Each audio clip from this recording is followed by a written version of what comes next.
Our today's guest is joining us from California. She is one of the winners of Badwater Ultramarathon, the world's toughest foot race, and the only Indian to have completed this race.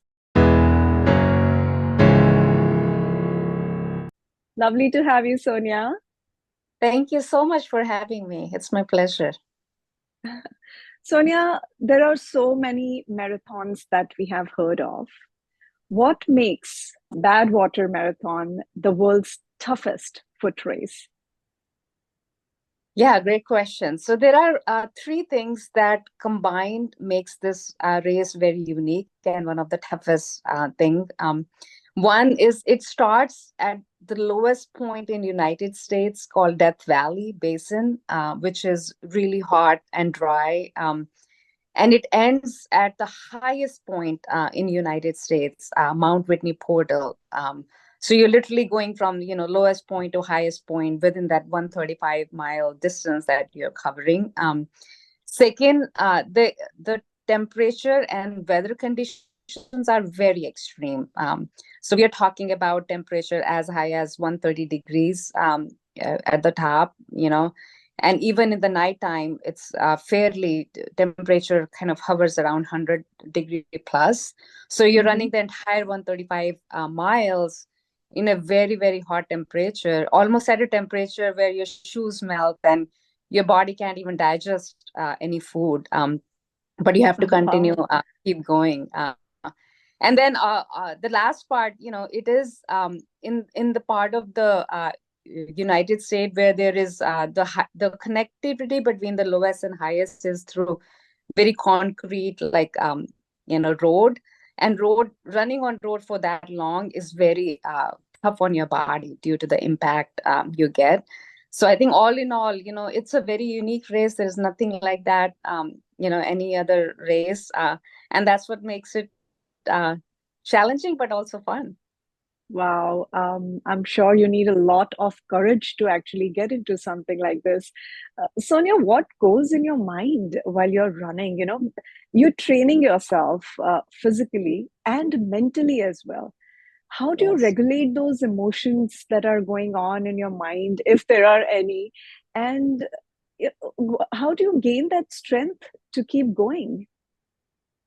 Yeah, they say most people that I talk to who do kind of more extreme sports like this, they say there has to be a why behind that, right? This is beyond just the physical fitness, right? When I started running, it was more like I wanted to lose weight or look good. All that you could accomplish from running 3 miles a day. You don't have to go that extreme. But I think to answer your question, what keeps you going is that really that purpose and mission and why on why you're doing that. And for Badwater, for me, believe me or not, it was to represent our country. It was to represent that Asian women are strong, although we are not very well represented there. And I wanted to send a message to the overall community that Indian women, Asian women can do it, and we are capable. So when I was going through running and having my tough time, right, when you're tired and you just don't think you can put one more step, I was reminding myself why I started this, and that purpose was way more important to me than my pain. So that's what you do. Like you said, your why is way more important than temporary pain. Pain will go away, but that purpose is here to stay forever. That's beautiful. And you said it right. It's the purpose that keeps us, gives us that mental strength to keep going.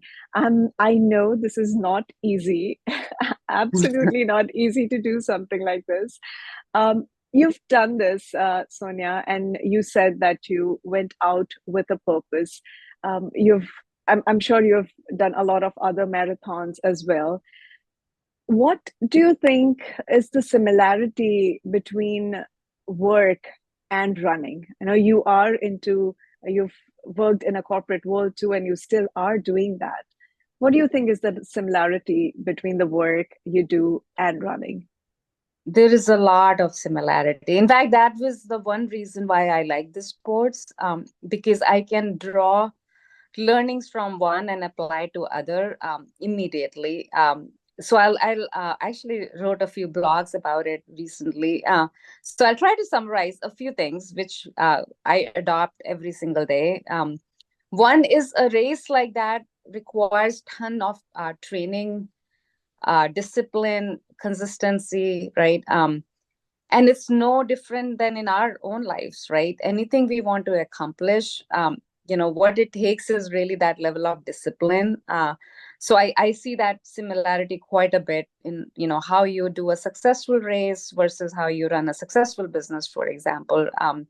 Secondly, I would say the openness to learn and hear from others' opinions and feedback. So before I ran this race, I took a few months and I literally was talking with every person who had run this race in the past and asking them what went well, what didn't go well, where they struggled, and started to formulate my plan to mitigate some of the issues I had heard. Especially, heat can cause issues, and almost every other runner said they ran into issues due to heat. They had to stop, or they couldn't, run at the pace.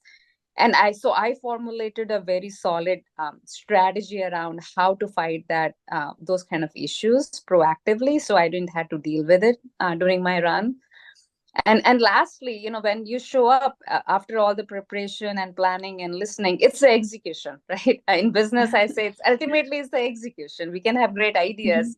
If we can't execute as a team, it means nothing. So I had the same mindset when I showed up at start line. I had a crew team who was supporting me with my food and hydration and all that. We had very clear kind of mission, almost to the point they knew what pace I'm going to run, which aid station I'll reach at what time, what my Mhm. goals are. And my message to them was like, all hands on deck. We have to make it, just there's no failure is not an option. And we went with that mindset. Honestly, we had some hurdles, just like any business or personal life would have, but the purpose kept us going, and the clear goals that we had established and the preparation we had done is very similar to what I incorporate in my business life. To have this thing within you, the strength within you, mentally or physically, has to do something with how you were as a child. How was your childhood like?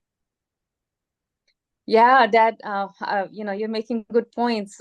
I remember, growing up in Gurgaon, north part of India.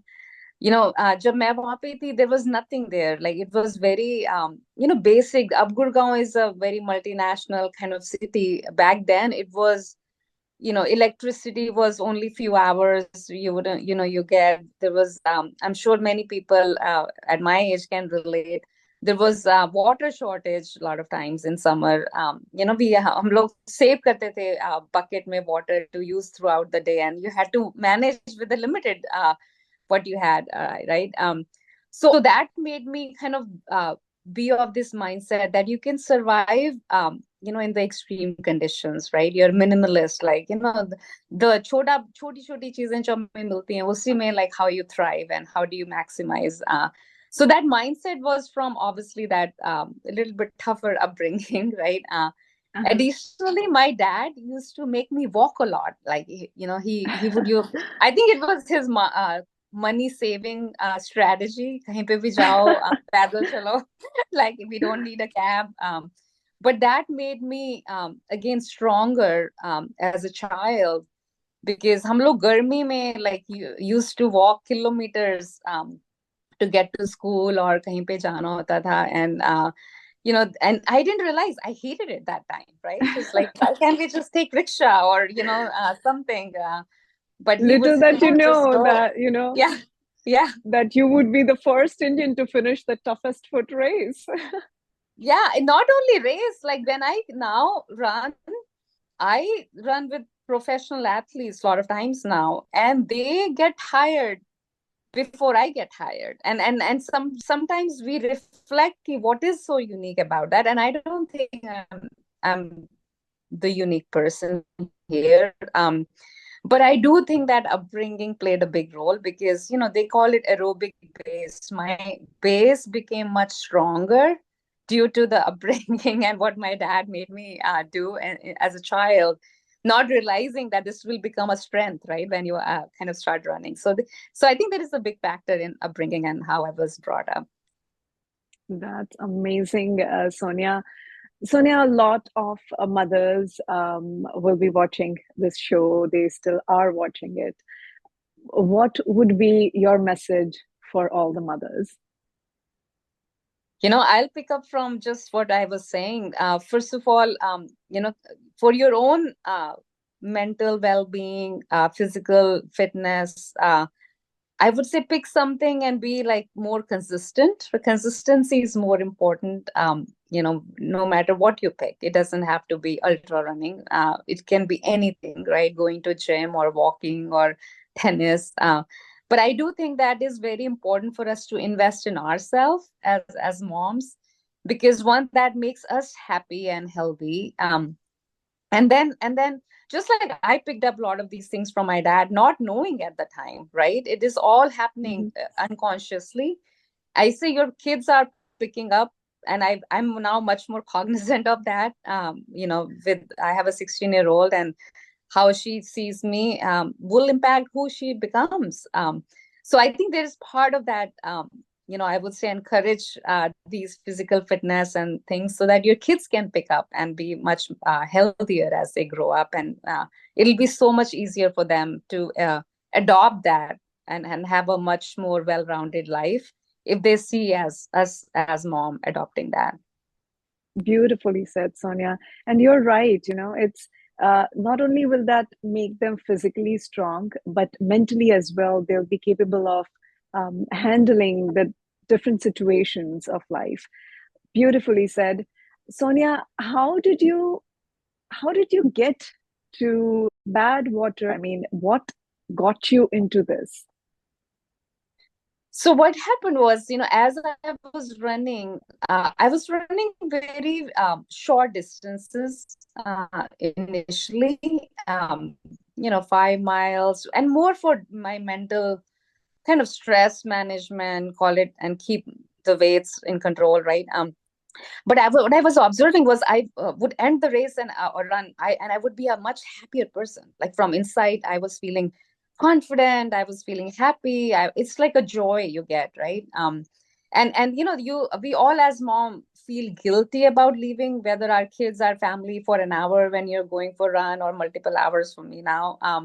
But I then had to learn that if I come back as a happier person, I'm able to kind of be a much stronger mom and executive and wife, whatever, all the roles we play. So that got me into saying, okay, I kind of continued, so there is no Mhm. stopping here, right? So I started to from the joy, I started to get energy, and I would want to do like longer distance. So I then I became very curious and said, okay, how far can I go before I say I'm tired, right? Because I never used to feel tired. Mhm. And I'm still in that discovery journey. But I started running longer. I would still end up running with a lot more energy. And then someone suggested to me saying, hey, you should try like 100 miles and see, maybe that makes you really fatigued. And I said, okay, we'll give it a shot. So I came across this race, which really resonated with me, low to high and kind of the extreme conditions. And I really started researching that last year. And I didn't see any Indian woman ever participate. And I think Mhm. I was very, part of me was a bit disappointed that we don't have India represented in a race like that. I mean, we are the one of the most populated country. Like, how can we not have a woman represented at all? So that Mhm. stood out Mhm. to me. And secondly, it was my own desire to test my own limits, to see where I break down. And I was ready to break down at some point.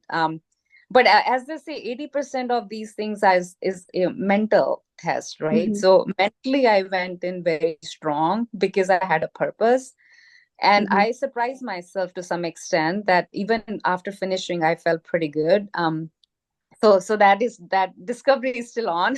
Like when I say, okay, enough is enough. But I think that was my motivation, and that's how I got into it. While you were running and this Badwater marathon, and you were passing all these contestants, or when you were passing all these runners, what was going into your mind at that very moment? Because you are tired. This is no wonder it's the toughest foot race. The temperature gets to you. You're physically so tired, mentally so tired. How do you feel? What goes into your mind at that very moment while you're running and you're passing all these runners, or maybe there are other runners who are passing you? What goes into your mind at that very moment? Yeah, luckily this was a race where I passed a lot of people. Only two people passed me because I was on the podium. I think two things. One, I try to embrace the surroundings and the environment. So I try not to focus on where I am, in terms of my rank or just overall podium. I just say, okay, let me just have the party of my time. Like, this is my time. It's like almost like you have been studying and this is your exam, but not with the pressure, right? But this is like for you to perform. And so I try to have this mindset of let's just have fun, and this is the time to like take it all in. And I've noticed that I tend to do better when I have that mindset. Mm-hmm. Secondly, I would say especially on this race, because you're right, it became really tough at times, and I was passing people, and people were warning me that you're going too fast, you got to stop, you're going to burn and not be able to finish. And I had to trust my gut at some point to say, no, I can maintain this pace and I will absolutely finish, despite all the pro athletes that were warning me, seeing my performance. And what kept me going at that point was I visualized the finish line, and that's is kind of is in my back of my head every single time I have pain. And in this instance, what I was visualizing was India flag at the finish line. So it's the tricolor. I literally, like, every time I would run into an issue where I want to slow down, even I would say, oh no, I have to see that India flag going on the podium so people can say, wow, Indian people are that strong. They can actually win this race.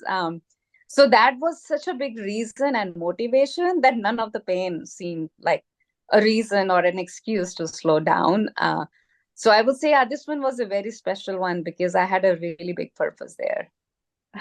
Absolutely wonderful, wonderful, Sonia. What would be some of your tips for our viewers who would want to take this up?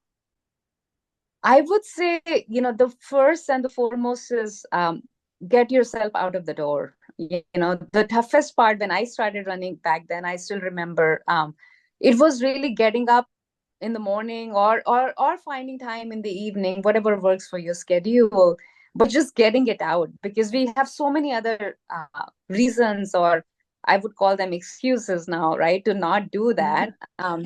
But I think once you get over that hurdle where you say, okay, no matter what happens in a day, if I said I'm going to run today, I have to do it. And I hold myself to very high accountable, and I would expect that if you're serious about that, give this equal priority as you would give to kids or your work or any other thing. Put it on calendar if you need to, and if you need to be flexible, but stick to the plan and have that discipline of getting out.